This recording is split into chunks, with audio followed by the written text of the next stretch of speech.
السلام عليكم ورحمة الله وبركاته. أهلا وسهلا بكم في البث 42 حيث أشارككم دراستي. ونبدأ في الفصل الرابع من دراستي في نظرية المعرفة أو ما أسميه أصول العلم. وهذا الفصل عن مفاهيم الحقيقة واليقين والشك.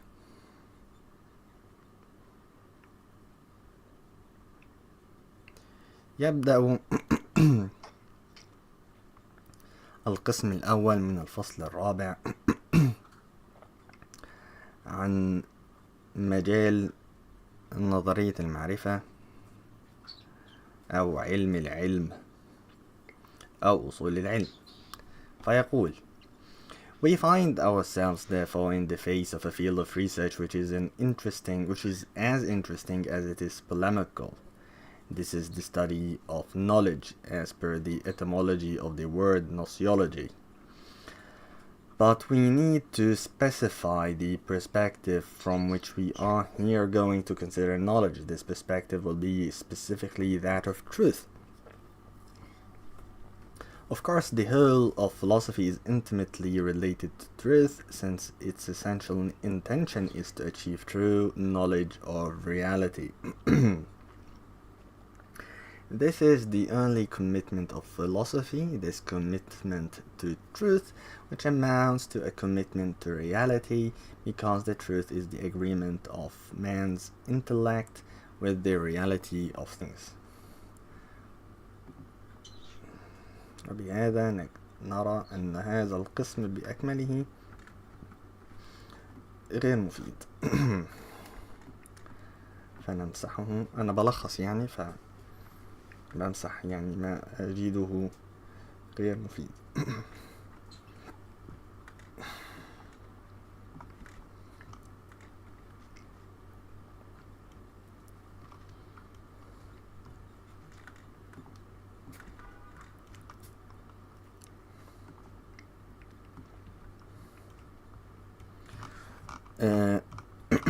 القسم الثاني الذي سيكون الآن فصاعدا القسم الأول: العلم والحقيقة أو الحقيقة والعلم.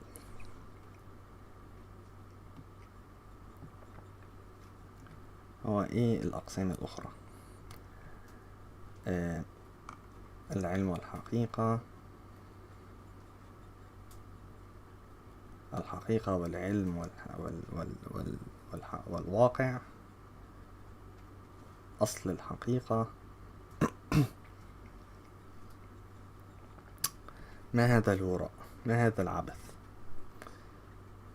ازاي القسم الأول يكون اسمه كده والقسم التاني اسمه كده برضو؟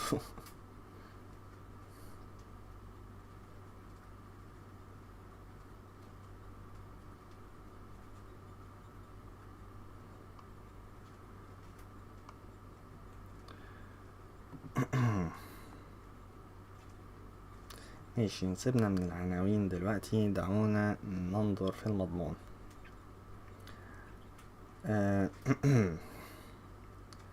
الفرع الأول من القسم الأول من الفصل الرابع يقول: What is the truth in one way or other? This question has been asked by philosophers all through the ages. In spite of its apparently obvious character, the question hides more than one puzzle. Most of the contemporary theories of truth have a common element which is precisely discovered by classical metaphysics. Saint Thomas also asks the same question: what is the truth? In the first articles of the first question on truth, he proposes a definition of truth as follows. يعني احنا ممكن نمسح هذه الفقرة ونقول: in the first articles of the first questions of truth,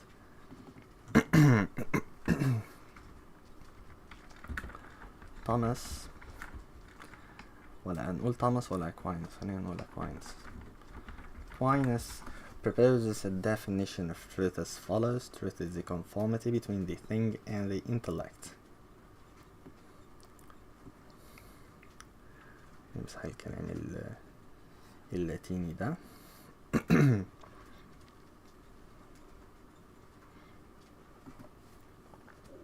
This definition has two characteristics. One, it expresses the notion of truth formally, i.e. the very essence of the truth consists in that conformity or identification between the thing and the intellect. It is a definition which extends to all the various meanings of the word truth. أعترض. Taken simplistically, it is subject to all those criticisms which have so frequently been leveled against it.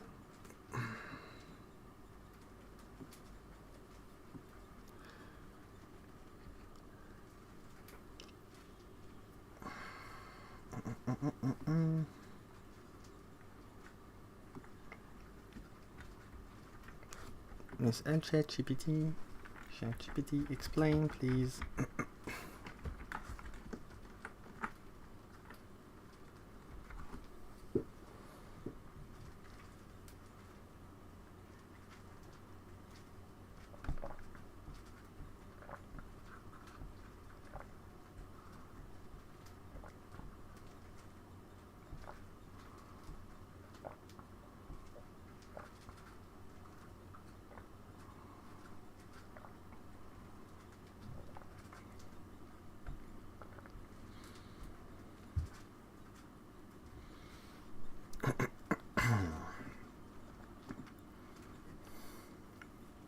Aquinas begins De Veritate by defining truth as the conformity between the thing and the intellect.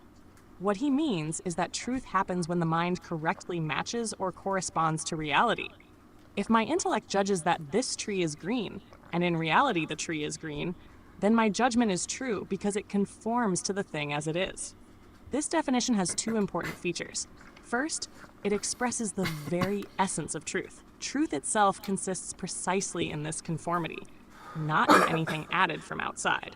Second, it is broad enough to cover all the different ways we use the word truth, whether we speak of truth in thought, in speech, or even in things themselves, e.g., saying a knife is true when it properly fulfills its function. All these uses ultimately trace back to the same fundamental idea of conformity between intellect and reality. In short, for Aquinas, truth is not some abstract property floating apart from things. It is the alignment of knowledge and reality, and this definition accounts for every legitimate sense of the word. Do you want me to also connect this with modern theories?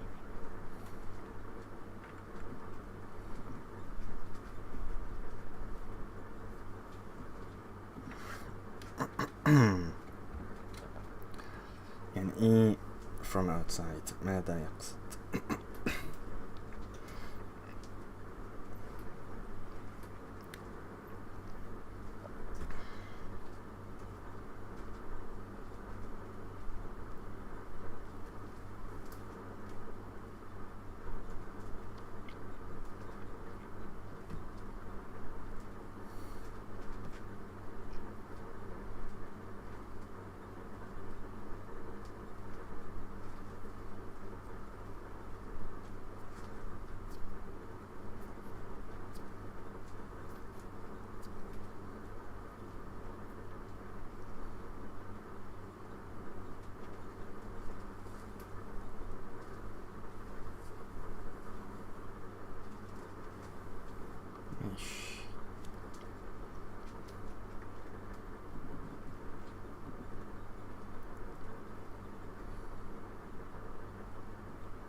يعني الكلام ده هو رأي من الآخر. As is clear, it is not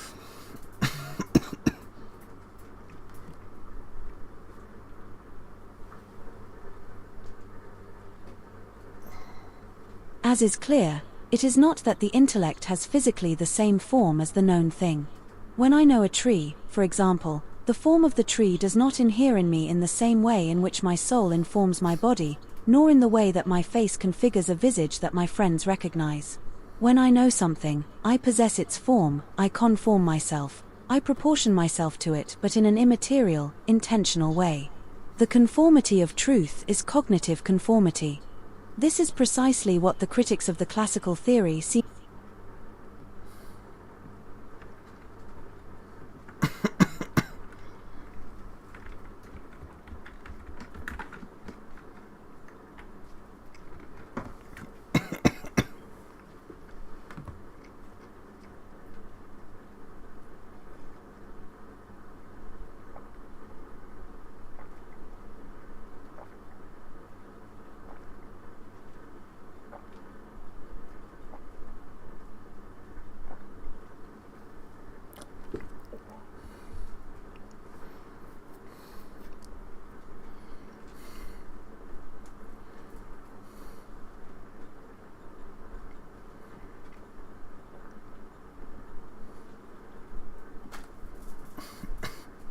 This passage is clarifying a very common misunderstanding about Aquinas's and the classical correspondence theory of truth. When Aquinas says truth is the conformity between the thing and the intellect, he doesn't mean that the intellect literally receives a physical copy or image of the external object. For example, if you know a tree, the tree itself doesn't physically grow inside your head like a little tree. Instead, the intellect takes on the form of the tree in an immaterial, intentional way. You grasp its essence, its meaning, its structure, not its physical substance. This is why Aquinas says truth is a cognitive conformity rather than a physical one. The mind aligns itself with reality, but in the order of knowledge, not in the order of physical being. Critics who misrepresent this theory think it implies that truth would require a literal copy of the external object inside the mind. If that were the case, then to verify truth, you would need a third thing to check whether the copy matches the real thing, leading to an infinite regress. Copy compared to thing, then comparison compared to another standard, and so on. But Aquinas avoids this by saying truth is not about physical duplication, but about intellectual alignment. The mind directly matches the thing known without needing an extra copy-checking process. In short, I don't get it. I don't understand it.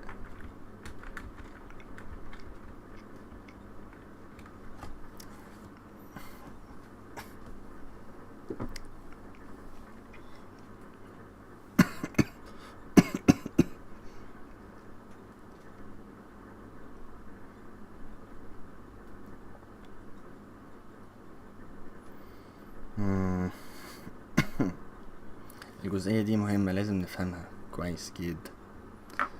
كيف يكون تطابق الذهن مع الواقع؟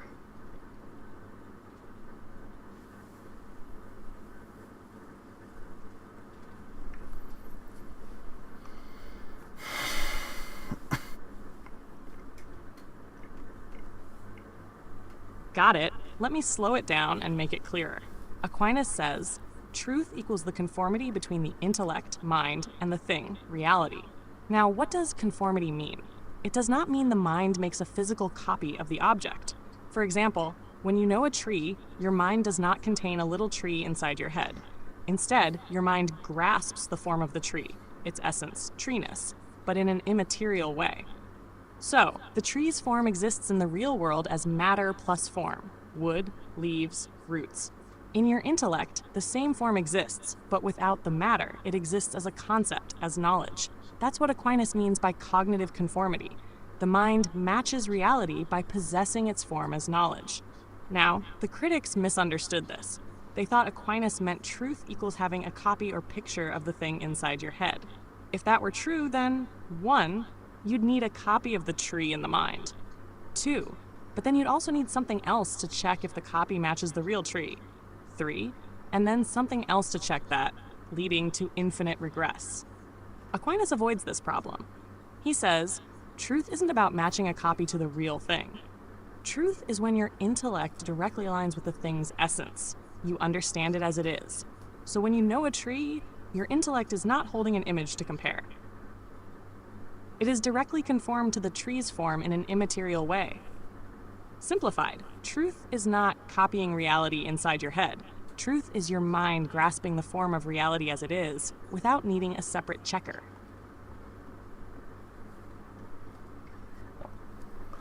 What does grasping it mean?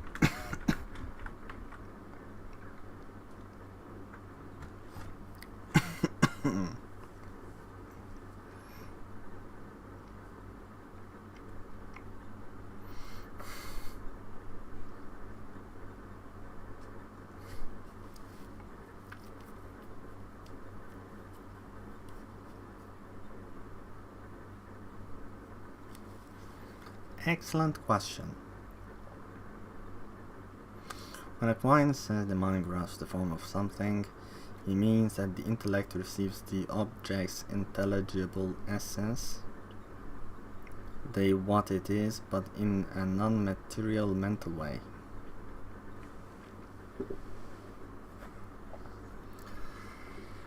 Then your intellect abstracts from the sensory details the form of treeness, what makes all trees trees and not rocks, cats, or rivers. This abstraction is what Aquinas means by grasping. The mind doesn't take the matter, but only the universal form that defines tree.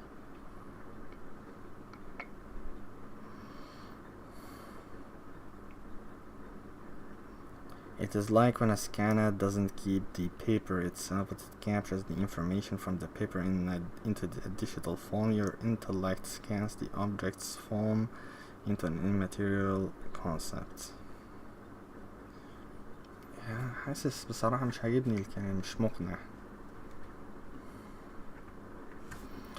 مش لخص.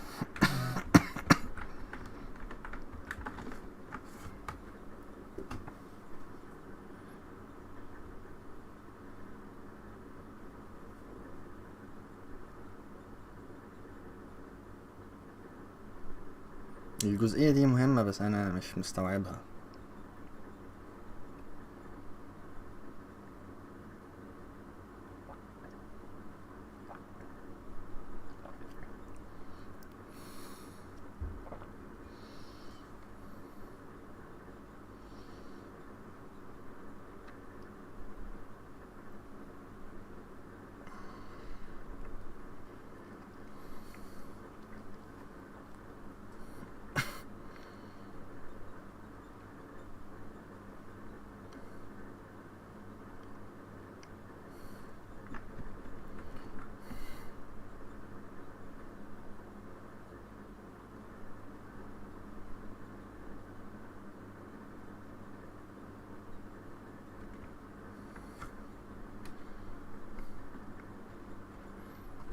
مش عاجبني الكلام.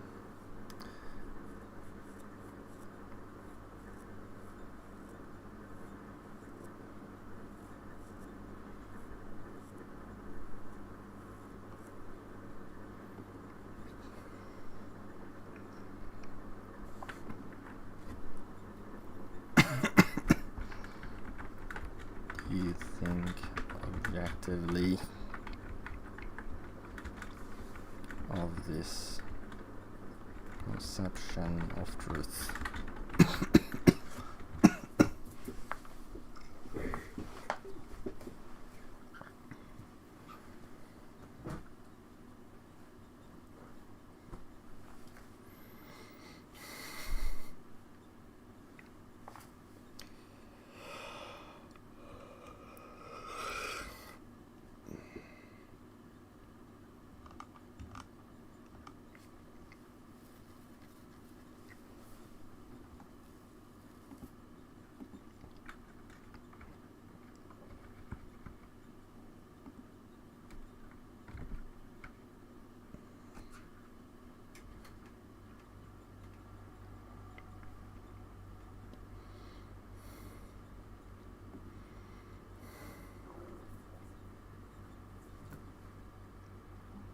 Objectively speaking, Aquinas' conception of truth as conformity between intellect and thing, adequatio re et intellectus, has both strong points and limitations.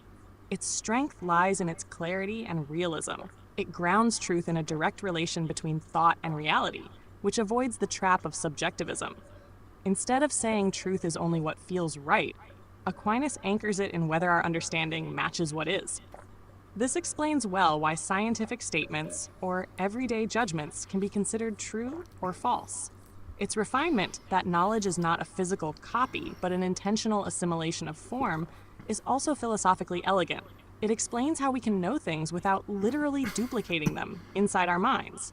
This avoids crude theories of representation and infinite regress. However, from a modern epistemological standpoint, there are challenges. First, it presupposes that the intellect has access to the forms of things as they are, which critics influenced by Kant, Nietzsche, or postmodernism question. They argue our knowledge is always mediated by categories, language, or power structures, making direct conformity less clear. Second, it leaves open the problem of error. If truth is conformity, how do we explain false beliefs without some internal representation model? So objectively, Aquinas' view is still one of the most solid realist accounts of truth, providing a clear foundation for epistemology, but it is debated whether the mind can ever achieve such pure conformity without distortion. ماشي كده فاهمين شوية أكتر.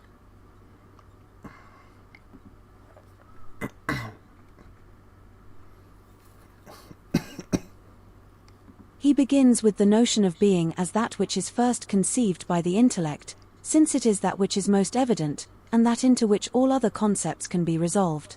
For him, the truth is a notion which is as broad as the notion of being, it is interchangeable with being, ens et verum convertuntur.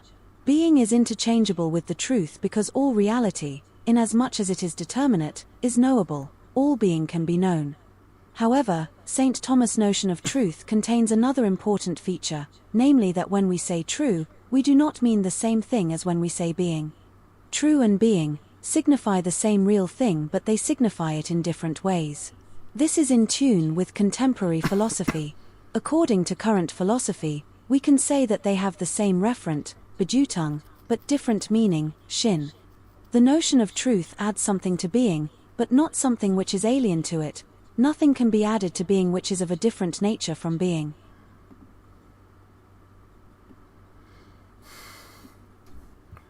هراء هراء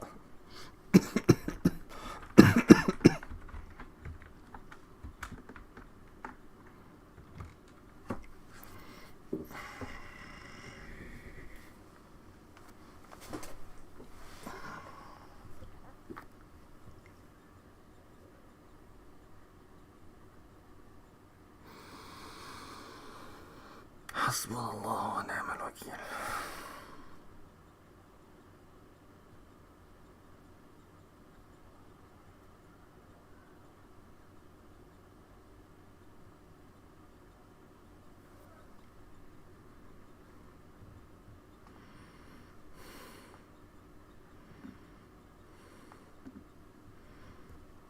This passage is explaining how Thomas Aquinas links truth to being, ontological truth. He begins with the idea that being, ens, is the most basic thing the intellect understands. Everything we think about ultimately comes back to something exists. Because all being is determinate and knowable, Aquinas says that being and truth are interchangeable, ens et verum convertuntur. In other words, wherever there is being, there is also truth, because all that exists is, in principle, intelligible.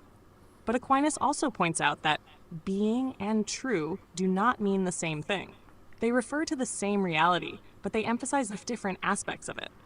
When we say being, we are focusing on existence itself. When we say true, we are highlighting the fact that this being is knowable by the intellect. Aquinas compares this to what modern philosophy, via Frege's terms, would call same referent, different sense. Both terms point to the same thing, but they mean it differently. Truth doesn't add anything foreign to being. It doesn't introduce a new entity, but it adds a different perspective. It expresses being in relation to knowledge. Summary. For Aquinas, being and truth are interchangeable because everything that exists is knowable. However, being refers to existence itself, while truth refers to existence as it relates to knowledge.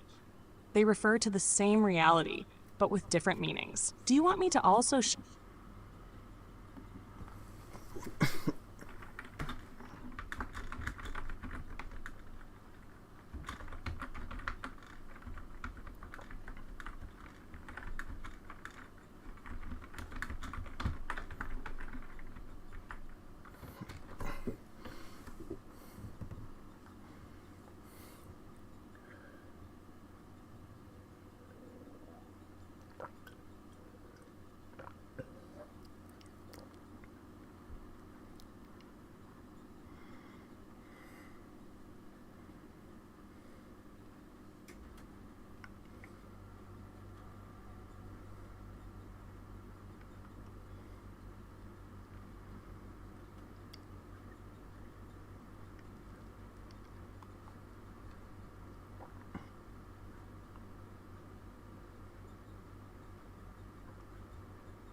That's a really good reaction, because Aquinas' idea of ontological truth is subtle and can feel slippery at first. Let me try to untangle it carefully. Aquinas is making two moves. One, being and truth are convertible bargain. He says, ens et verum convertuntur, equals being and truth go together. Why? Because if something exists, it can be known, at least in principle. Existence itself is intelligible. For example, the tree in front of you is not just being, but also true, in the sense that your mind can grasp it as it really is. 2. But being and true don't mean the same thing. Being refers to existence simply. There is a tree. Truth refers to that same existence, but as it is knowable, there is a tree and its reality can be grasped by the intellect. So they point to the same thing, but from different angles, like two camera lenses capturing the same object in different modes. Think of it like this. Being is about what is. Truth is about what is as it can be known. This is why Aquinas insists that truth adds nothing foreign to being. It doesn't invent something extra, it's simply being in relation to knowledge. Why does this matter? Because Aquinas is fighting against two mistakes. Truth is just in the mind, a copy theory. He rejects that. He says truth is grounded in being itself, not only in thought. Truth is something beyond being, like a Platonic form. He rejects that too. Truth isn't another realm. It's the same being, but under the aspect of being known. In short, Aquinas wants to show that truth isn't just a property of sentences or mental ideas, like modern correspondence theory, but something deeper. It is rooted in being itself, precisely because being is intelligible. Would you like me to illustrate this with a concrete example? Like how a tree is being, but also true in Aquinas' sense? That might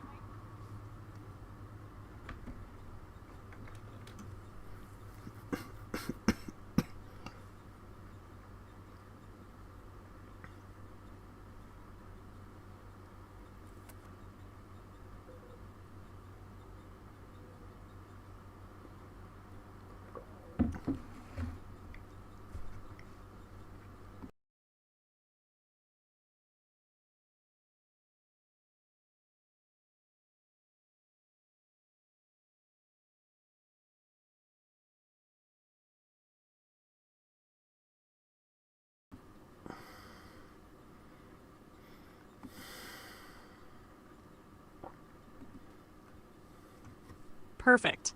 Let's take a tree as an example. One, being, ends. The tree simply exists in reality. It has roots, leaves, branches. It is. Tooth. Verum. That same tree can be known. Its structure, shape, and existence are not locked away, but open to the intellect. If you look at it, your mind can form the concept tree. If a botanist studies it, she can know its species, growth pattern, etc. If someone closes their eyes and imagines it, they can still recall its form. So the tree is both being, because it exists in itself, and truth, because it is knowable by an intellect. Here's the trick. Truth doesn't mean that the tree has an extra property, like color, weight, or size. The tree isn't being plus truth powder sprinkled on it. Instead, truth means that the tree's being is intelligible, that its essence can be grasped. So when Aquinas says ens et verum convertuntur, he means wherever there is being, there is also truth. Because whatever exists can, in principle, be known.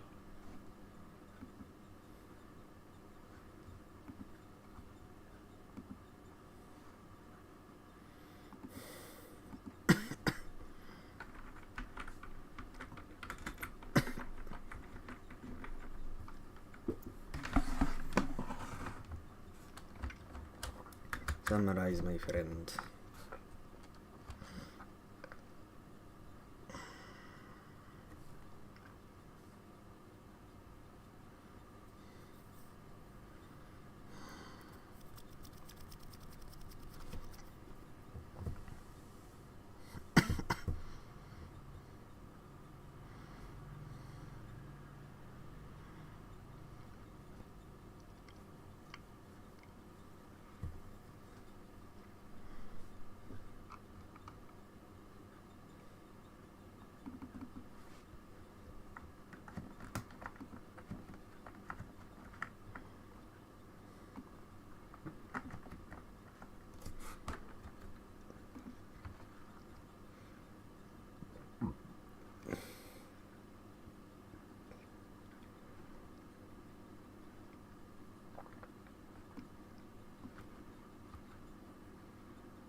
كيف يكون لكلمتان نفس المرجع ولكن معاني مختلفة؟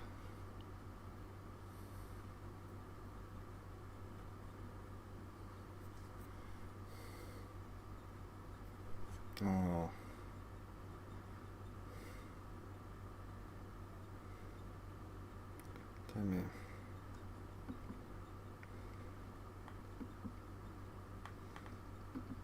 This Thomistic formulation of the notion of truth has an Aristotelian connection. This Aristotelian connection helps us to understand how is it possible to refer transcendental being to a particular and determinate term such as the intellect. This is capital and highly fruitful point of Aristotelian anthropology, whose influence affects the whole scope of Western thought. The key statement appears in Book 2 of De Anima: the soul is, in some way, all things. This is what truly adds to being, the conformity of the thing and the intellect. The notion of truth presupposes that of being, is based on being, is implicitly contained in being. What it makes explicit about being is especially that conformity in which truth formally consists. The conformity of truth is cognitive conformity. This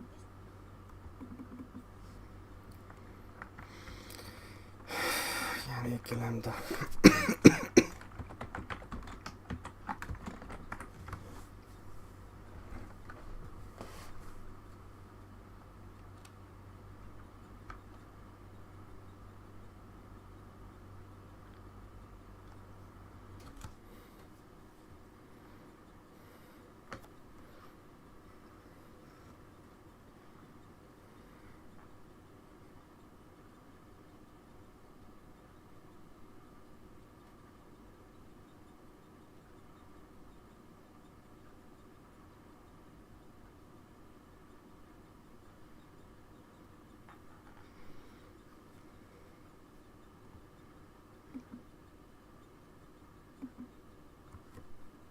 This passage is unpacking how Thomas Aquinas, drawing on Aristotle, connects truth to being through the intellect.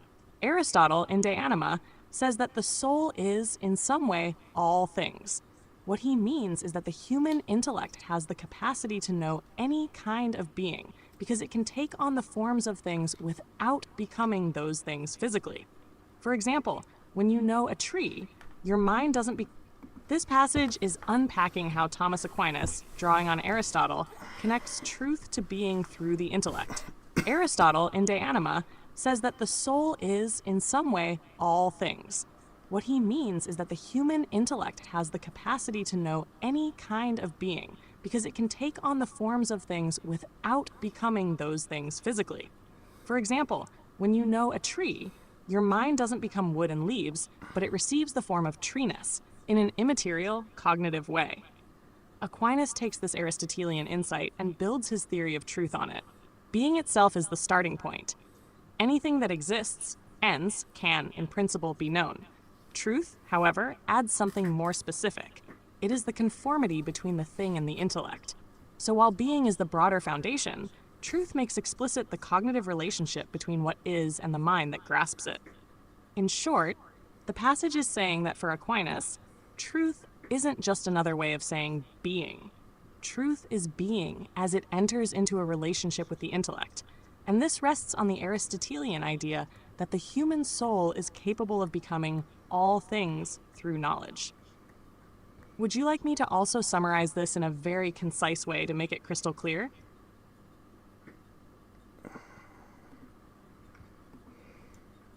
This Thomistic formulation of the notion of truth has an Aristotelian connection.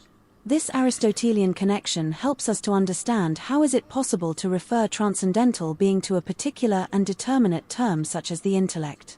This is capital and highly fruitful point of Aristotelian anthropology, whose influence affects the whole scope of Western thought. The key statement appears in Book 2 of De Anima: the soul is, in some way, all things. This is what truly adds to being, the conformity of the thing and the intellect. The notion of truth presupposes that of being, is based on being, is implicitly contained in being. What it makes explicit about being is especially that conformity in which truth formally consists. The conformity of truth is cognitive conformity. This is precisely what the critics of the classical theory seem not to understand when they present it as suggesting that in the mind there occurs a copy or a painting of the thing. Were this the case, if the truth were to consist in the conformity of an external thing with some internal thing, we should need a third term in which the conformity between the first two would be recognized, and then we would need an infinite regression. But this is not what the classical theory proposes. What we are trying to express with the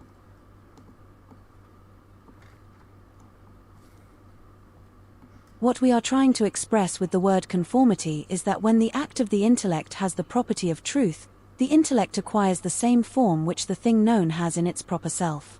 It is, then, a case of identification.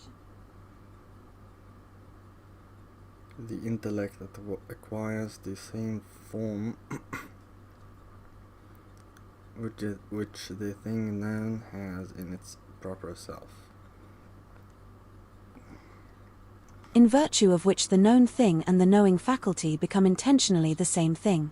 This means that the intellect is not captive to a unique mode of being, but rather, through its various acts of knowledge, it can become that which the different intelligible things are. In this way the different forms, or ways or being inform not only extramental being but can also become present to and thereby inform the intellect that knows them. For this to happen, it is indispensable that the intellect possesses a special entitative capacity which permits it to go forth from itself towards any other things. If I affirm it is raining, this statement will be true if, effectively, it is now really raining. Contrariwise, if I say animals talk, I am affirming something false, because in fact, no brute animal converse with its fellows. In the classical Aristotelian formula which, since Tarski, has come back into fashion to say that which is, that is not, or of that which is not, that is false, while to say of that which is, that it is, or of that which is not, is true. This conformity which occurs in the process of obtaining the truth is an intentional relation between the intellect and being, in which being rules the intellect and not vice versa. It is the intellect which is confirmed to the reality of things. 4.1.3 Different meanings of truth. From what we have been saying it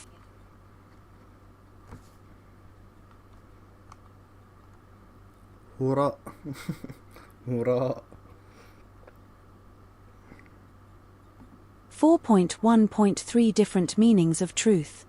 From what we have been saying it follows that reality, being, constitutes the foundation of truth. In this foundational order, the being of the thing precedes the aspect of its truth. We say that knowledge is true because it manifests and declares the being of things, and, when we say so,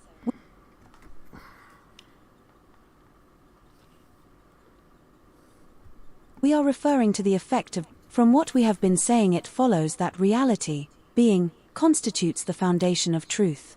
In this foundational order, the being of the thing precedes the aspect of its truth. We say that knowledge is true because it manifests and declares the being of things, and, when we say so, we are referring to the effect of this foundational relation. If contrariwise, we consider the foundation itself, we can call beings true. In this sense, we say that that which is true. Beings are said to be true inasmuch as they cause truth. Truth is found in a more principal way in intellect than in things. This statement could seem surprising after the emphasis we have been placing on the realist starting point, according to which, in true knowledge, it is being which measures the mind, and not vice versa. It could be objected that if truth is principally in the intellect, the truth of a judgment would follow from whatever we think in any given case, and with this we would fall into the error common to relativists and skeptics, that any opinion whatsoever is true, and hence even two contradictory propositions could be simultaneously true. But the position we are maintaining does not justify such an objection at all, nor is it contrary to metaphysical realism. It is perfectly compatible to maintain at the same time, on the one hand, that being constitutes the foundation of truth, and on the other hand, that truth is found in a more principal way in the intellect than in things. To understand this well, it is necessary to realize that the concept of being is analogous with the analogy of attribution, i.e., with the type of analogy which occurs when a term is attributed to various objects ordered in priority. In this type of analogical predication, it is not necessary that the subject which receives the common attribution with priority مش فاهم.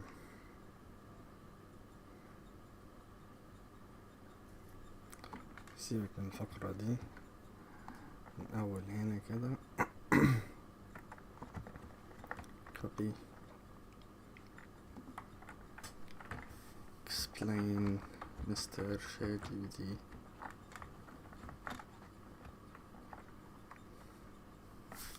أنا كمان بكتب إيه explain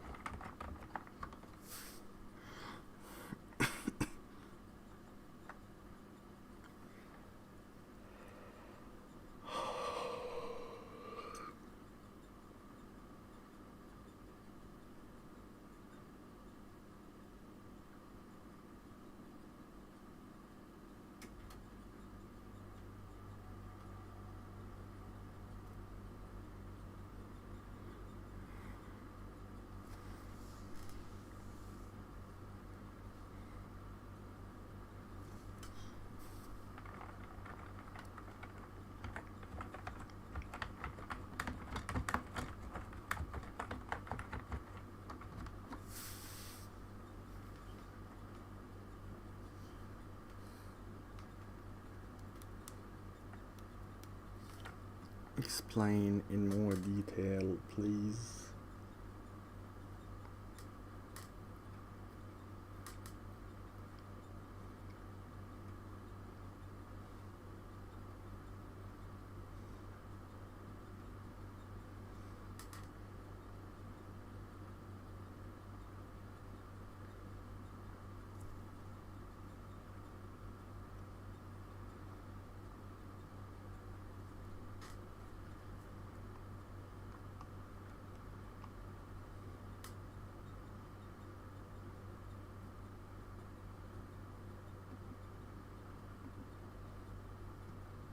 All right, let's slow down and unpack the argument step by step.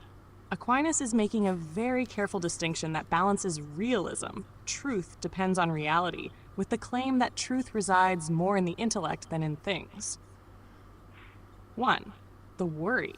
At first glance, saying truth is found more in the intellect than in things sounds like relativism.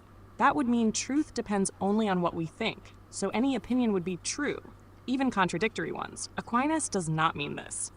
2. The realist starting point. Aquinas is a metaphysical realist. Things exist independently of our mind.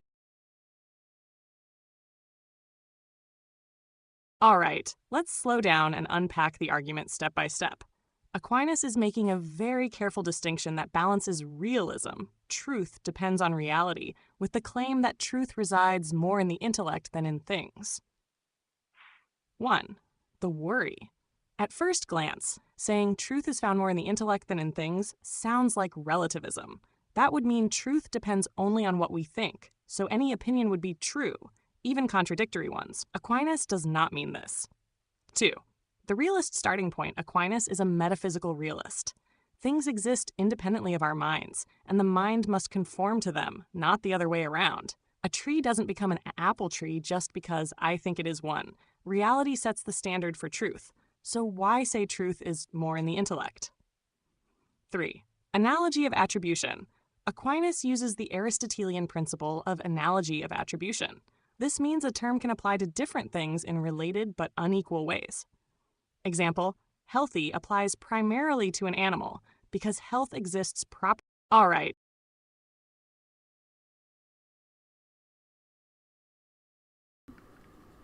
أنا مش فاهم. عيد تاني. أعد مرة أخرى. من أول All right. Aquinas is a metaphysical realist. Things exist independently of our minds, and the mind must conform to them, not the other way around. A tree doesn't become an apple tree just because I think it is one. Reality sets the standard for truth. So why say truth is more in the intellect? Aquinas uses the Aristotelian principle of analogy of attribution. This means a term can apply to different things in related but unequal ways. يعني إيه? This means a term can apply to different things in related but unequal ways.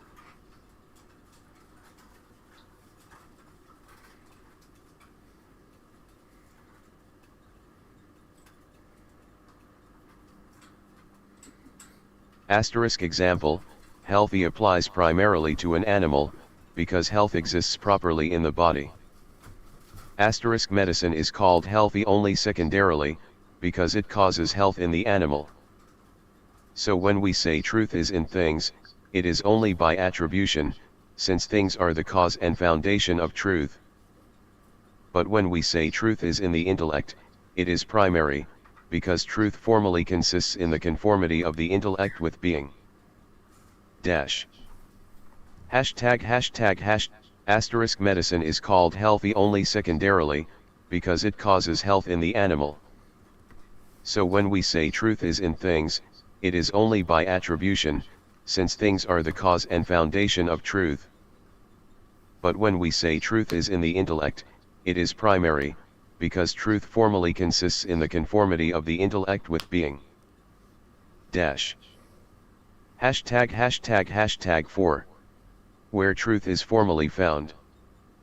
Asterisk things make truth possible by existing and being determinate. This is the causal/foundational sense of truth being in things. Asterisk but truth only becomes actual in the mind, because truth means to know being as it is. This is the formal sense, the asterisk but truth only becomes actual in the mind, because truth means to know being as it is. This is the formal sense, the judgment this tree exists is true when my intellect conforms to the actual tree. So the intellect is where truth properly resides, because truth is not just being but being known. Dash. Hashtag 5. The balance. Asterisk if truth were only in the intellect, we'd fall into relativism. Asterisk if truth were only in things, then truth would exist without any reference to knowledge, which empties the very meaning of truth. The correct Thomistic position. Reality causes truth. The intellect holds truth formally. Thus, truth is rooted in being but found principally in the intellect. In short, truth comes from things, but exists more properly in the mind, because truth is nothing other than the intellect recognizing being as it is. Do you want me to also draw a modern analogy to make this point even clearer? Truth is found in a more principal way in intellect than in things. This statement could seem surprising after the emphasis we have been placing on the realist starting point, according to which, in true knowledge, it is being which measures the mind, and not vice versa. It could be objected that if truth is principally in the intellect, the truth of a judgment would follow from whatever we think in any given case, and with this we would fall into the error common to relativists and skeptics, that any opinion whatsoever is true, and hence even two contradictory propositions could be simultaneously true. But the position we are maintaining does not justify such an objection at all, nor is it contrary to metaphysical realism. It is perfectly compatible to maintain at the same time, on the one hand, that being constitutes the foundation of truth, and on the other hand, that truth is found in a more principal way in the intellect than in things. To understand this well, it is necessary to realize that the concept of being is analogous with the analogy of attribution, i.e., with the type of analogy which occurs when a term is attributed to various objects ordered in priority. In this type of analogical predication, it is not necessary that the subject which receives the common attribution with priority be the cause of the other subjects. It is sufficient that it be the first in which the commonality is found. A typical example may make this clear. Healthy is predicated with the priority of an animal since it is properly the animal that is healthy. In the animal is found primarily the perfect expression of health. Medicine, on another hand, is the cause of health, but healthy is predicated of the medicine secondarily to its predication of the animal since the medicine can only be called healthy by attribution. The same things happen in the case of truth. Beings cause the truth, but the formal constituent of truth is found principally in the intellect. Remember that the movement of the knowing faculty terminates within the mind when we know. That which is known, as such, is found in the knower. Truth, even though it is the cause and governed by beings, is ordered to the intellect. Causally or foundationally, truth is found in things, but formally, i.e., in itself, it is only found in the mind because a thing is not said to be true except because of its conformity to intellect, and so the truth is found in things secondarily, and in the intellect primarily. 4.1.4 Truth in relation to the different types of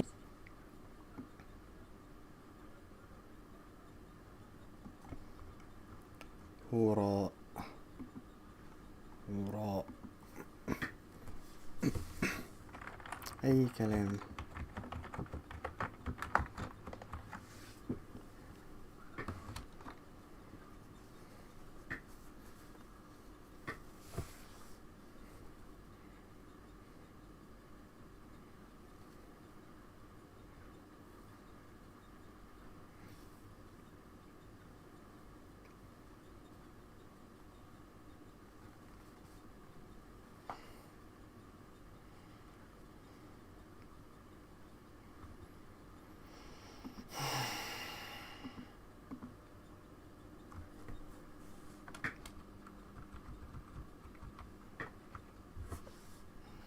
Aquinas argues that while truth depends on being, it exists more properly in the intellect than in things.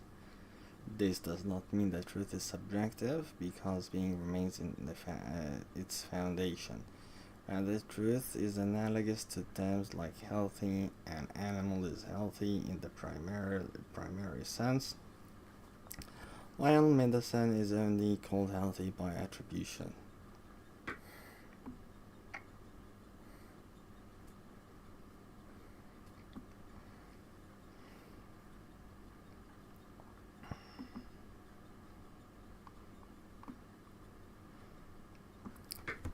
نمسح الكلام ده.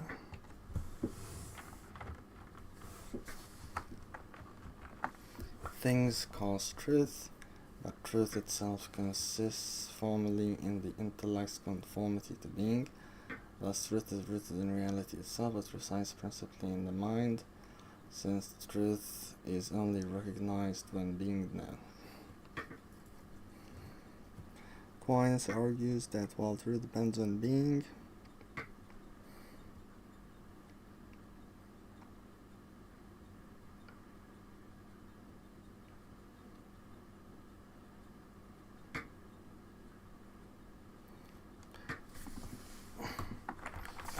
مش عارف ألخص الكلام، يعني ممكن يتلخص في جملة واحدة.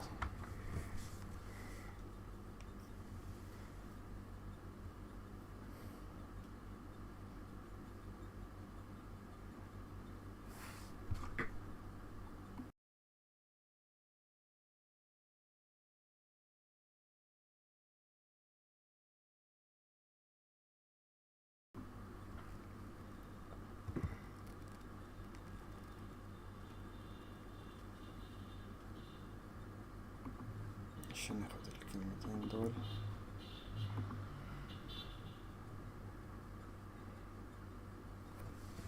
لا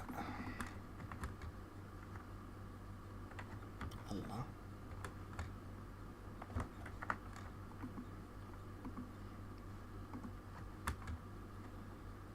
كده.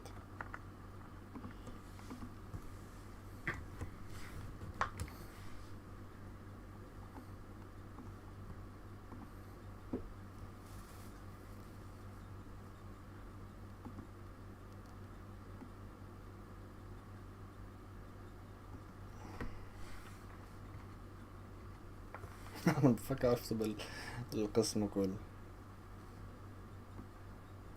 بس ملوش علاقة بنظرية المعرفة يعني. خلينا نعمل قسم 20 جملة ولا ايه، ولا عنده خليها جملة، ايه المشكلة؟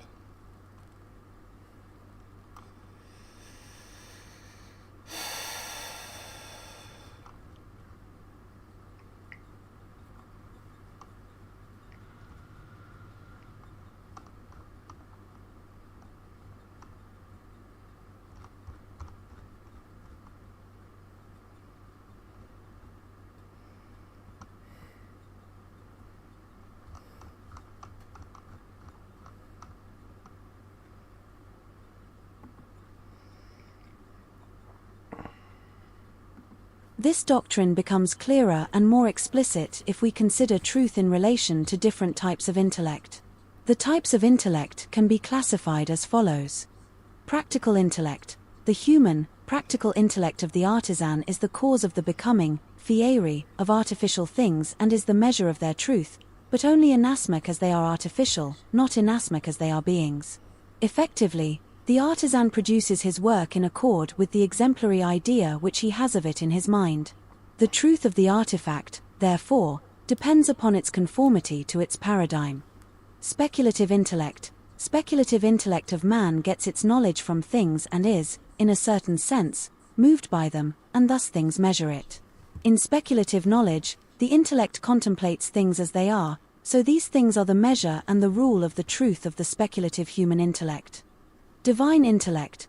The divine intellect measures things radically because it is the origin of their entire reality. In the divine intellect are found all created things as in their cause, just as all of his artifacts are in the mind of the artisan. Thus the divine intellect has a certain similarity to 1, but differs from the practical intellect of man in that the divine artisan is the cause of the entire being of things, whereas the human artisan is only the cause of their fieri, coming to be. Since the human artisan acts always on some particular matter, he is not the origin of the being of the finished product, but only of the process by which this matter comes to acquire its new form.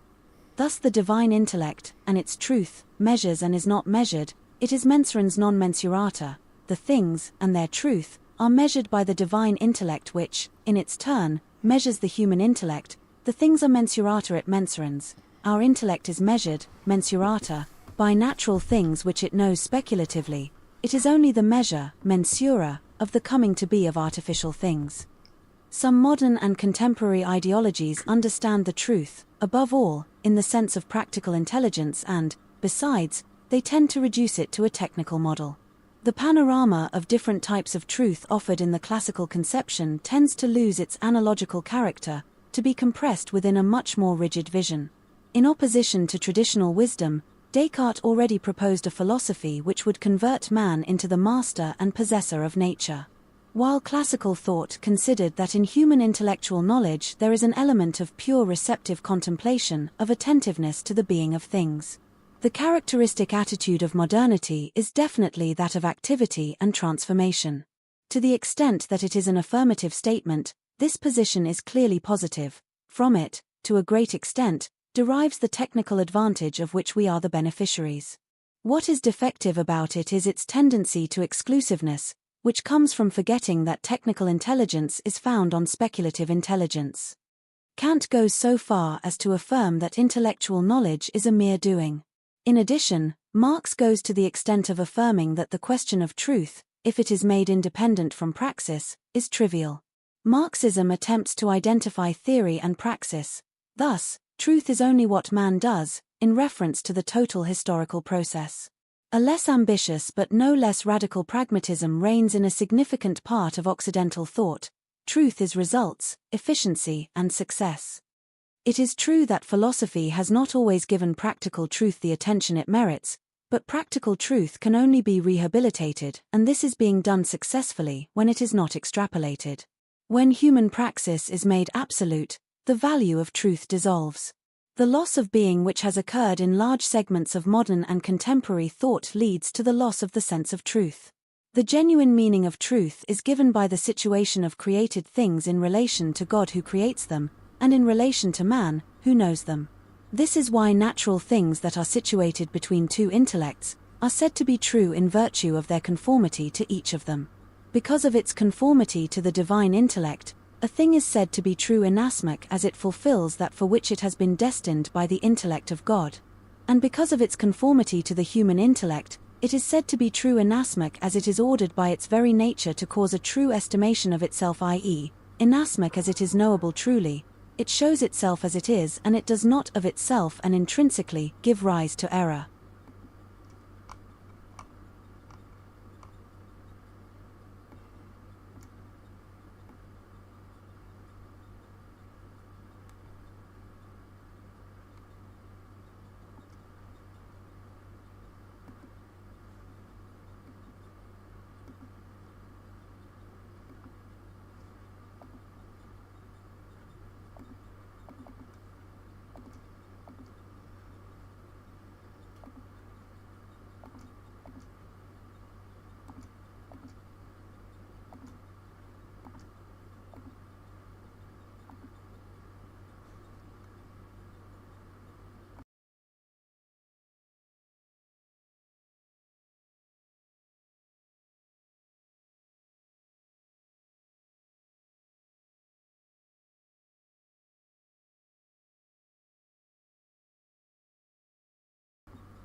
Aquinas distinguishes truth according to different intellects.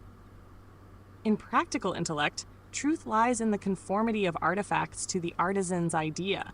In speculative intellect, truth lies in things measuring the intellect as it contemplates them. In the divine intellect, truth is supreme since God is the source of all being, and all things are measured by his knowledge. Human intellect is measured by things but also measures the becoming of artifacts, while the divine intellect alone measures without being measured. Modern thought, however, tends to reduce truth to practical or technical success, as in Descartes, Kant, Marx, and pragmatism, forgetting that practical truth depends on speculative truth. When praxis is made absolute, truth is dissolved. Genuine truth arises from the relation of things both to the divine intellect, in fulfilling their divine purpose, and to the human intellect, in being knowable as they truly are.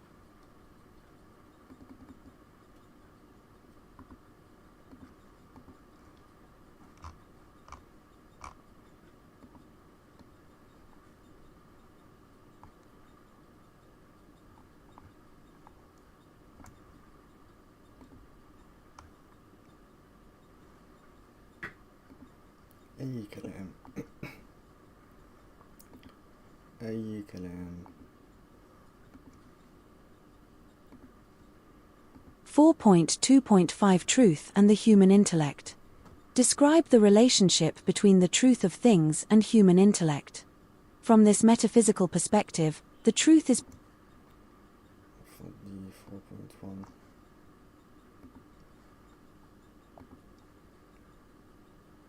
The 4.1. The 4.2.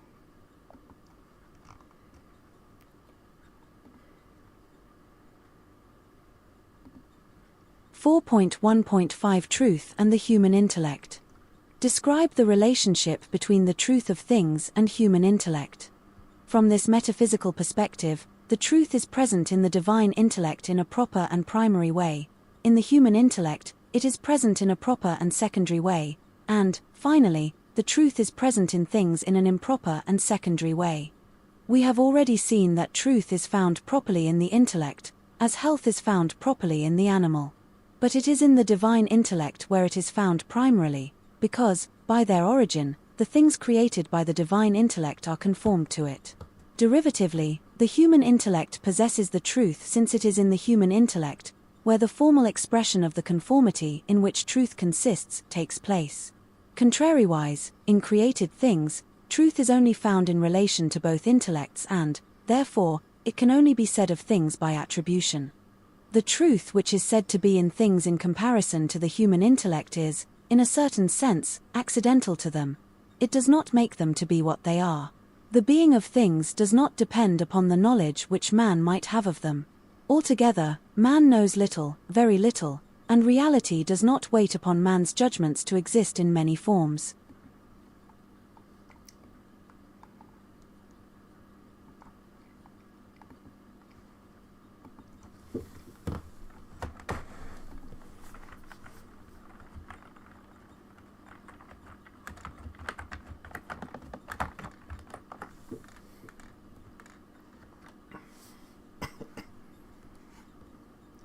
حقيقي هراء. أي كلام.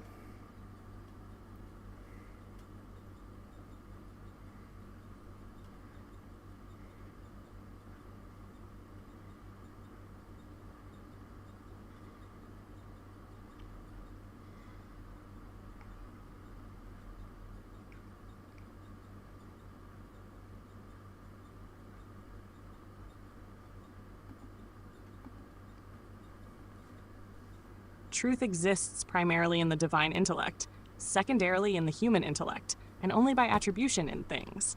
In God, truth is primary since all created things conform to his intellect.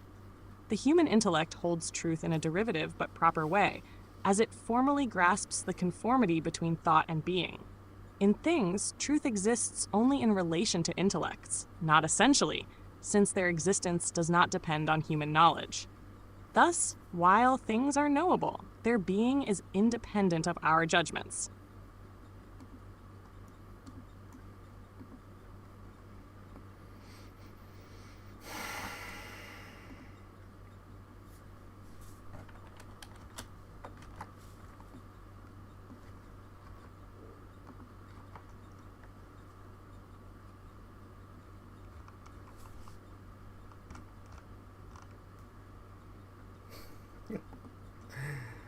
مش عاجبني الكلام.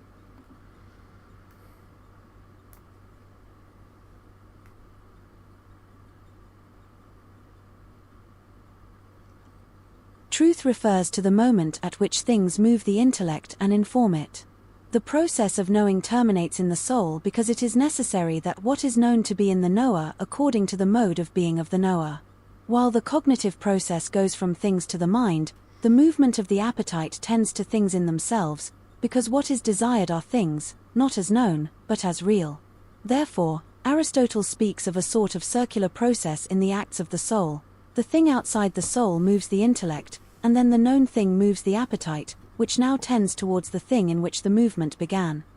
So, it is held firmly that truth is caused in the soul by reality and follows upon the existence of things rather than upon the intellect's estimation of things, from the fact that a known thing is or is not, our intellect is said to be either true or false. To know a thing is not to apprehend it as it is in the intellect, but rather, with the intellect to apprehend the thing as it is in itself.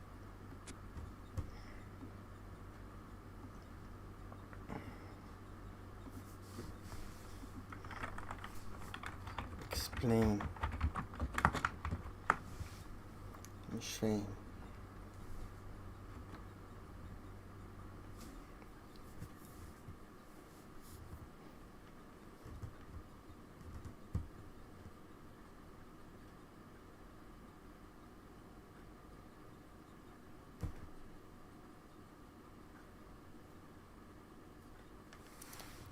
ثانية واحدة، احنا فوتنا دي. مخدتش بالي، فوتنا الفرع السادس. 4.1.6 Truth and Divine Intellect. Describe the relationship between the truth of things and divine intellect.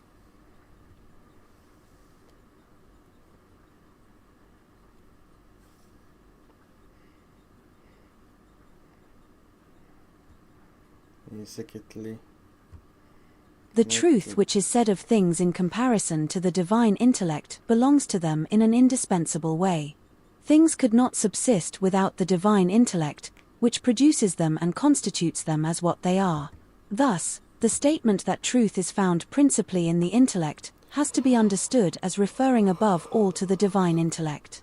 The truth of a thing is more in its reference to the divine intellect than in its comparison with the human intellect, since in the divine intellect it is compared, as it were, to its cause, whereas in the human intellect it is compared, in a certain way, to its effect, inasmuch as the human intellect obtains its knowledge from beings. Thus, a thing is said to be true in a more principal way in comparison with the truth of the divine intellect. 4.2 Truth, Knowledge.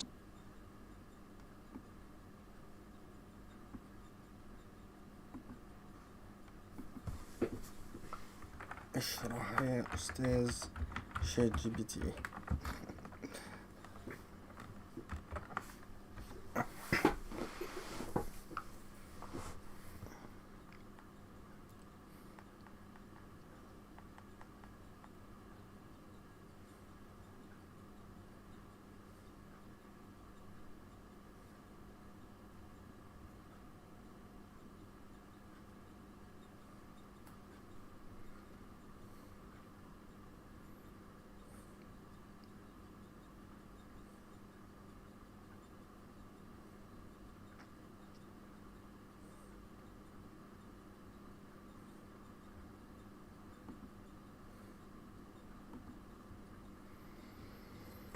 This passage highlights the hierarchy of truth when comparing things to the divine intellect versus the human intellect.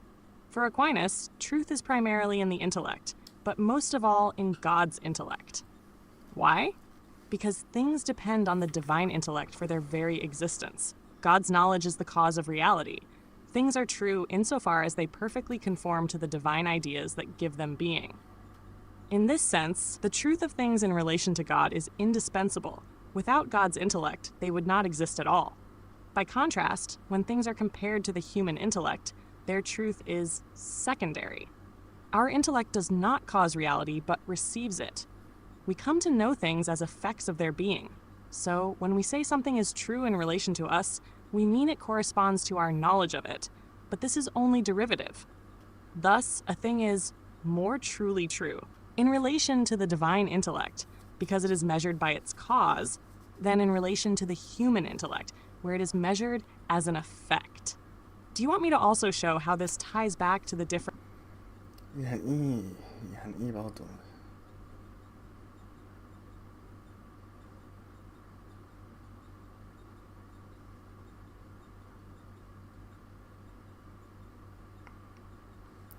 مش مهم، انا حاسس ان هو اي كلام فهمسح.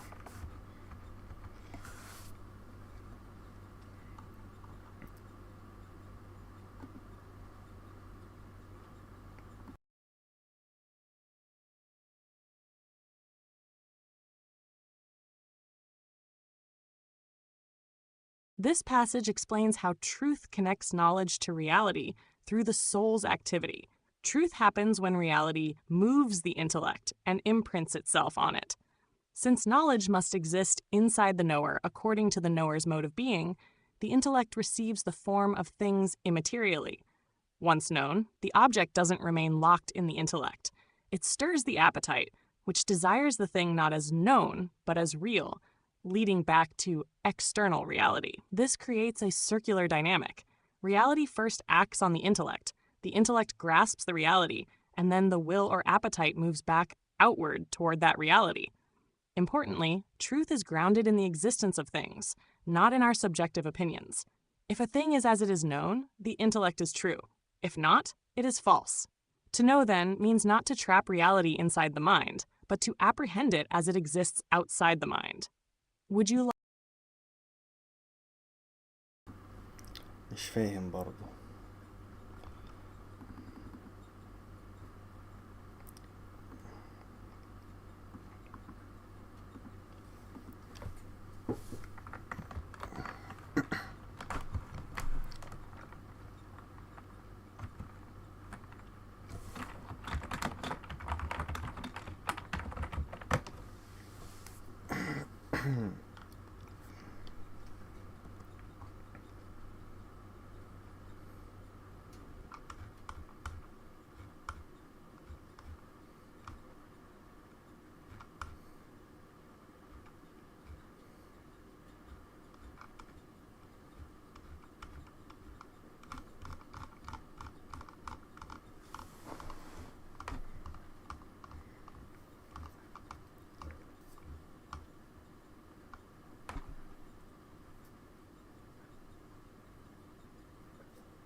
Let's unpack this carefully, because it combines Aristotelian psychology with Thomistic epistemology. The starting point is Aristotle's idea that knowing is a kind of movement between reality and the soul. When we know something, the thing outside the mind moves or acts upon our intellect. For example, when you see a tree, the tree as it exists in reality affects your senses and intellect, giving you knowledge of it.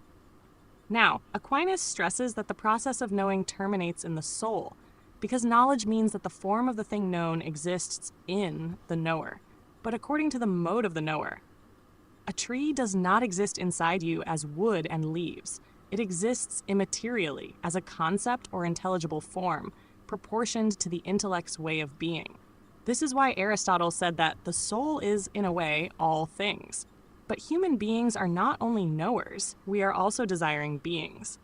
After the intellect is moved by reality and forms knowledge, the appetite, the will, or desire, is directed outward again toward the thing itself, not as merely known, but as it exists in reality. You don't just form the idea of food, you want the food itself. This creates what Aristotle calls a circular process. Reality, intellect, desire, back to reality. The crucial philosophical point is that truth depends on reality, not merely on our mind's judgment. Things exist independently, and truth in us arises from their existence. If what I judge matches the way the thing actually is, my intellect is true. If not, it is false. Truth, therefore, is not created by thought, but caused by reality. Finally, Aquinas clarifies. To know something is not to grasp a copy of it in the mind, as if the intellect only contained images, but rather to apprehend the thing itself as it is in reality, though under the mode proper to the intellect. In other words, knowledge is a real contact with being, not just a mental construct.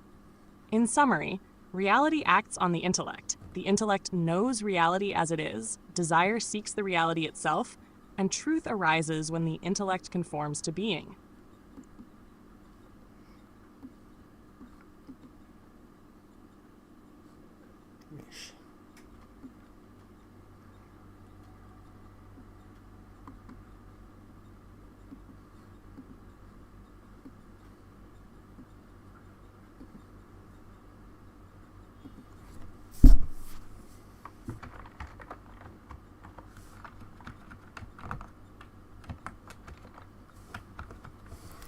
Truth and objects.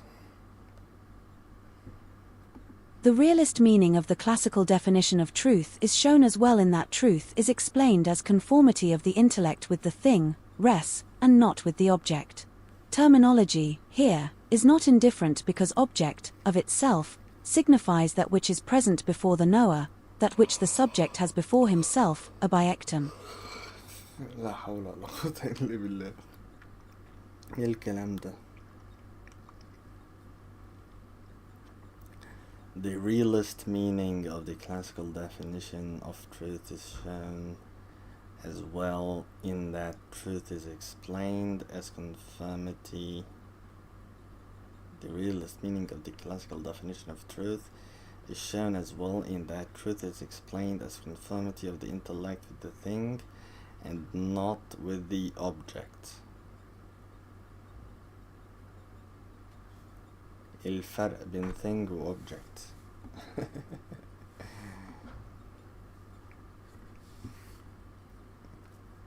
Terminology, here, is not indifferent because object, of itself, signifies that which is present before the knower, that which the subject has before himself, a biectum. To be an object of a knowing faculty is not a real property of things, nor does it refer directly to the reality of the known, it points, rather, to the knowability of that which is grasped.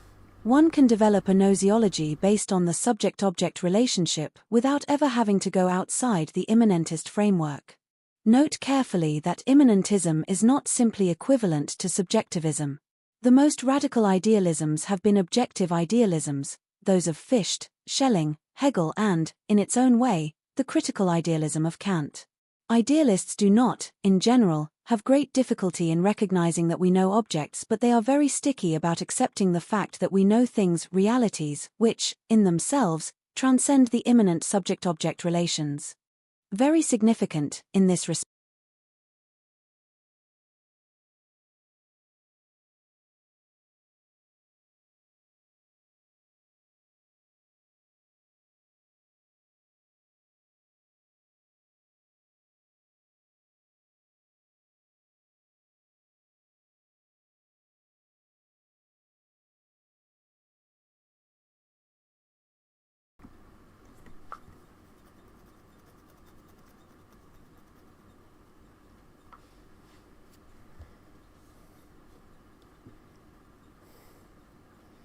Explain, Mr. ChatGPT.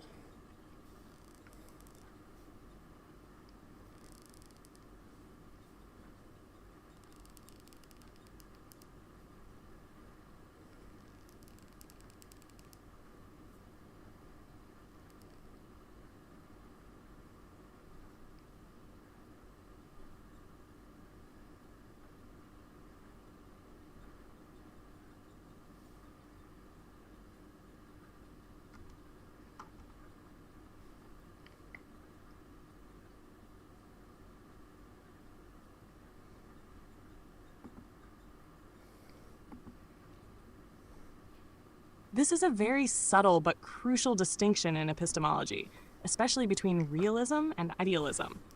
Let me break it down clearly. The classical realist definition of truth is that truth is the conformity of the intellect with the thing, res, not merely with the object. At first glance, thing and object may look interchangeable, but they carry very different implications. The word object means literally obiectum, that which is thrown before the knower, what appears to the mind as something to be known. It points to the presentation of something to consciousness. In this sense, object refers more to the knowability of something, or how it shows up in the mind, not necessarily to the independent reality of the thing outside the mind. One can build a whole theory of knowledge within the closed loop of the subject-object relationship, without ever affirming that we actually know reality as it exists beyond consciousness. That is the risk of immanentism, staying inside the circle of consciousness. This is why Kant is so important here. He repeats the traditional definition, truth as conformity of knowledge with the object. But for him, object has a very technical meaning. The object is already what has been constituted within the subject's cognitive framework, via categories, forms of intuition, etc. That means we never directly know the thing in itself, Ding and Sish. For Kant, We can only know objects as structured by our mind. He then finds a problem. If truth means conformity of knowledge with the object, how can we ever check this conformity? We can only compare knowledge with the object insofar as the object is already within knowledge. This produces what he calls a vicious circle. Knowledge is compared to the object, but the object is itself only known through knowledge. For a realist metaphysics, however, this is the wrong approach. Reality is not reduced to being just an object for consciousness. Rather, an object of knowledge is precisely a thing that exists outside the knower, in its own being, and is then grasped by the knower. The object is derivative, while the thing, res, is primary. So when the intellect knows, it does not create or limit reality. It conforms to it. Etienne Gilson summarizes this beautifully. To say knowledge is the grasp of the thing, as it is, does not mean that the intellect always succeeds in grasping reality perfectly, or that it exhausts reality in one act. It means simply that genuine knowledge exists only when the intellect does in fact grasp reality as it is. But reality itself is inexhaustible. Even if we describe a stone in all its chemical, physical, and mathematical properties, there remains the sheer mystery of its existence, which the intellect cannot fully capture. So the point is, idealism immanentism risks confining truth to the subject-object relation inside consciousness. Realism insists that truth is conformity to the thing itself, which exists independently and transcends our representations of it.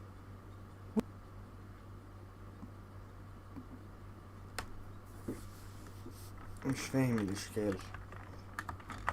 I don't understand the problem.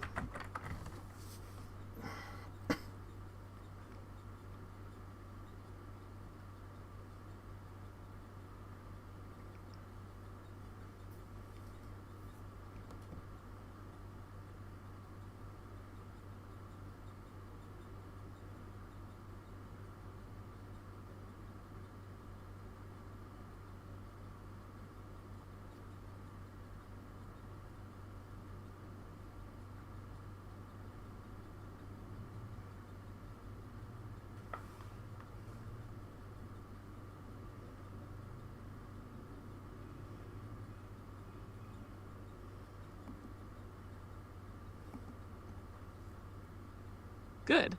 Let's slow down and make that problem clearer. Kant says truth is when our knowledge conforms to the object. But for him, object does not mean the real thing in itself. It means the object as it appears to us within our mind's framework. That is the root of the difficulty. Imagine I draw a picture of a tree. Now, how do we check if my picture matches the tree?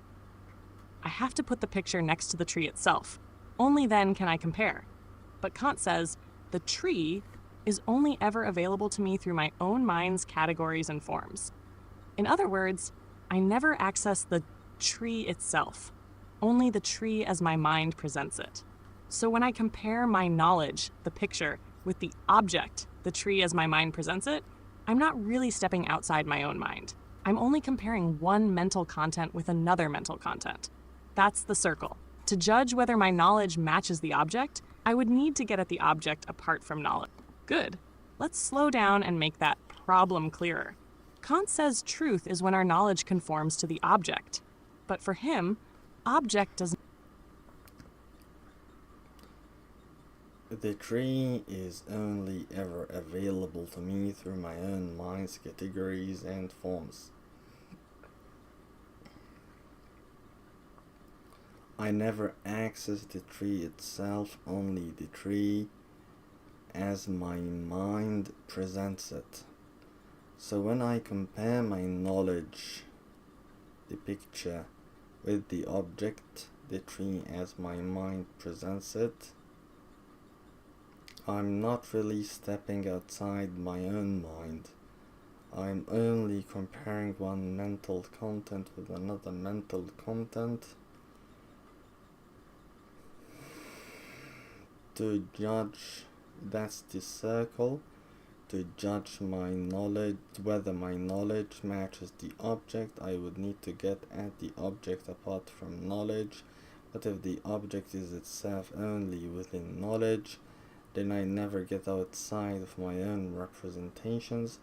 I can only ever say my idea matches my idea.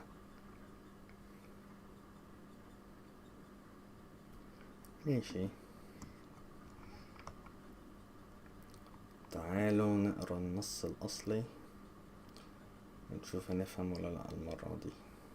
The realist meaning of the classical definition of truth is shown as well in that truth is explained as conformity of the intellect with the thing, res, and not with the object. Terminology, here, is not indifferent because object, of itself, signifies that which is present before the knower, that which the subject has before himself, a biectum. To be an object of a knowing faculty is not a real property of things, nor does it refer directly to the reality of the known, it points, rather, to the knowability of that which is grasped. One can develop a gnoseology based on the subject-object relationship without ever having to go outside the immanentist framework. Note carefully that immanentism is not simply equivalent to subjectivism. The most radical idealisms have been objective idealisms, those of Fichte, Schelling, Hegel and, in its own way, the critical idealism of Kant. Idealists do not, in general, have great difficulty in recognizing that we know objects, but they are very sticky about accepting the fact that we know things, realities, which, in themselves, transcend the immanent subject-object relations. Very significant, in this respect, is the case of Kant, who echoes the traditional definition of truth in the following terms. Truth, it is said, consists in certain conformity of knowledge with the object. The substitution of thing by object seems innocuous because Kant has not yet given to this latter term its critical meaning, taking it here in a non-problematical way. But in reality, it is not so innocent. This becomes clear in the difficulties which he finds with the traditional definition. One of these can be expressed as follows: Kant thinks that this definition leads inevitably to an irresolvable vicious circle. In effect, if we accept the definition of truth as conformity of knowledge with its object, knowledge will be true if it coincides with the object. But we can only compare knowledge with its object in the measure in which the object, in its turn, is known by us. So that, finally, we can only judge whether our knowledge of the object coincides with our knowledge of the object.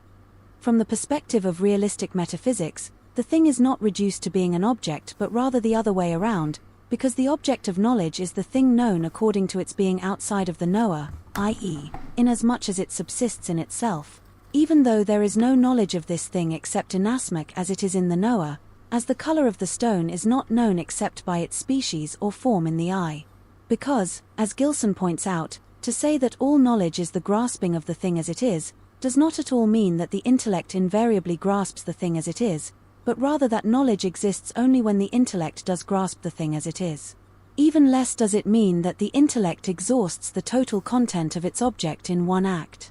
That which knowledge grasps in. From the perspective of realistic metaphysics, the thing is not reduced to being an object but rather the other way around, because the object of knowledge is the thing known according to its being outside of the knower, i.e., inasmuch as it subsists in itself, even though there is no knowledge of this thing except inasmuch as it is in the knower, as the color of the stone is not known except by its species or form in the eye. Because, as Gilson points out, to say that all knowledge is the grasping of the thing as it is, does not at all mean that the intellect invariably grasps the thing as it is, but rather that knowledge exists only when the intellect does grasp the thing as it is. Even less does it mean that the intellect exhausts the total content of its object in one act. That which knowledge grasps in the object is real, but the real is inexhaustible and, even when it is discerned in all its detail, there is still present the mystery of existence itself.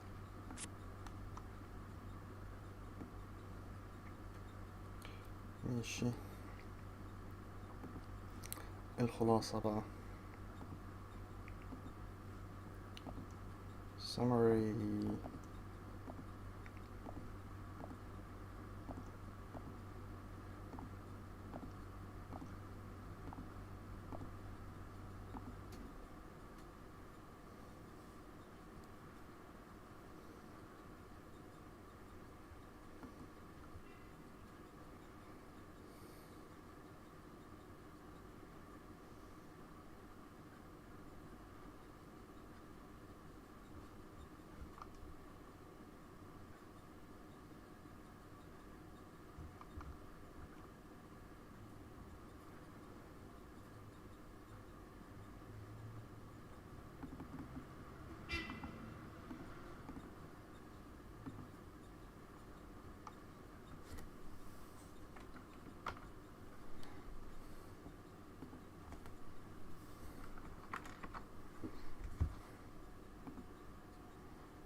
Classical realism defines truth as the conformity of intellect with the thing, res, not merely with the object. An object refers only to what is presented to the knower, within consciousness, while a thing exists independently of the knower. Idealist philosophies, like Kant's, accept that we know objects but deny that we access things in themselves. Kant even finds a circular problem in defining truth as conformity with the object, since comparison would be only between our knowledge and our knowledge of the object. Realism avoids this by affirming that knowledge is of things as they are in themselves, even if our intellect never exhausts their full reality. 4.3.2 Being and Thing. It is not unintentional, therefore, that in the Thomist definition of truth,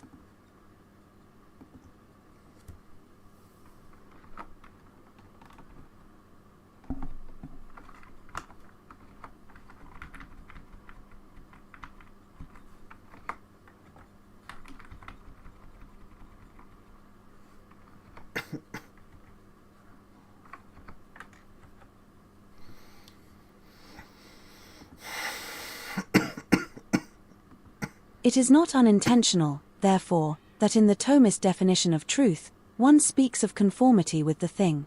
What is a thing?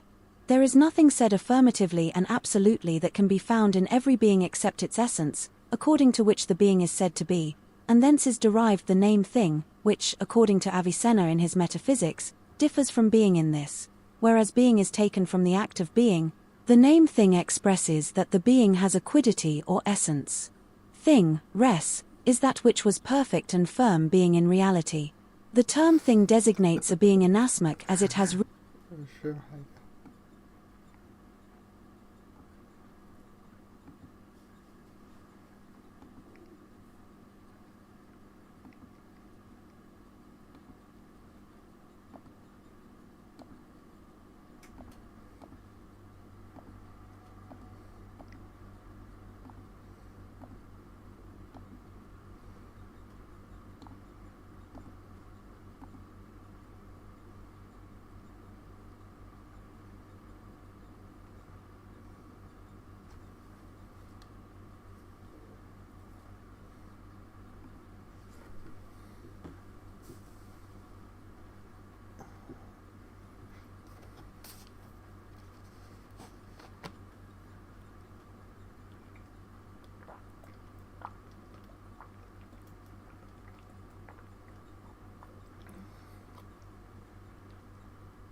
Let's unpack this carefully.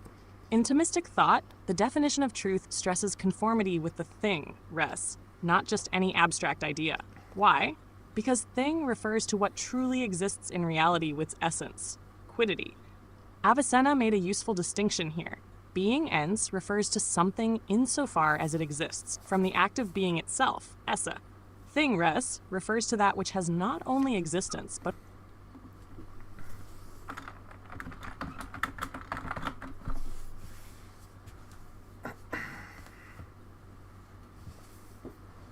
مش فاهم برضه.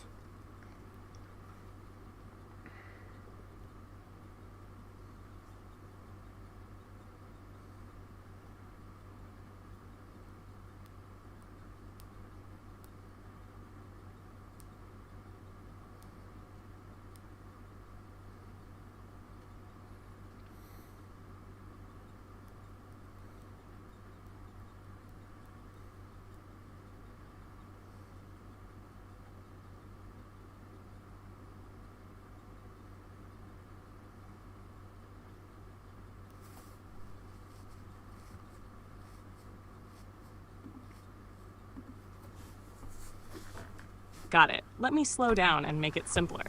When Aquinas, following Aristotle and Avicenna, defines truth, he says, truth is the conformity of the intellect with the thing, res. But what exactly is a thing? 1. Being, ens. This word points to the fact that something exists. For example, this stone is. 2. Thing, res. This word points to what that being is in itself, its essence or quiddity, its whatness. For example, the stone is not just something that exists, but a specific thing with an essence. It has hardness, weight, shape, etc. that make it a stone. So, when Aquinas says truth is conformity with the thing, he means the mind is true when it grasps not just that something exists, but what it is according to its real essence. That's why the word thing is important, because it signals that truth is about aligning our knowledge with reality in its firm, full sense, both its existence and its essence. In other words, if we said truth is conformity with just the object, we might reduce it to something merely in our mind, what appears to us. But by saying truth is conformity with the thing, Aquinas stresses that truth is about real beings with essences that exist independently of our thinking. Would you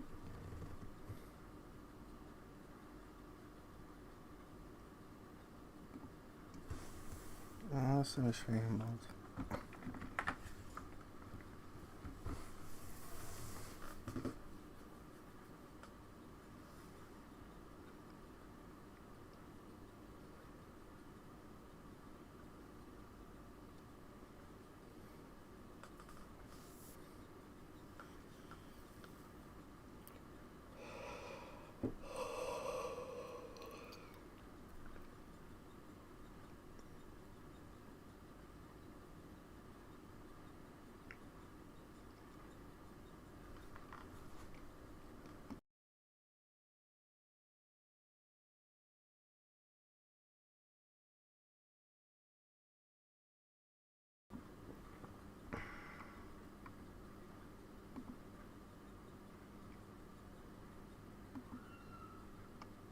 Perfect. Let's use a tree as our example. 1. Being ends. When I say this tree exists, I'm pointing to its existence. That's the act of being. Being ends.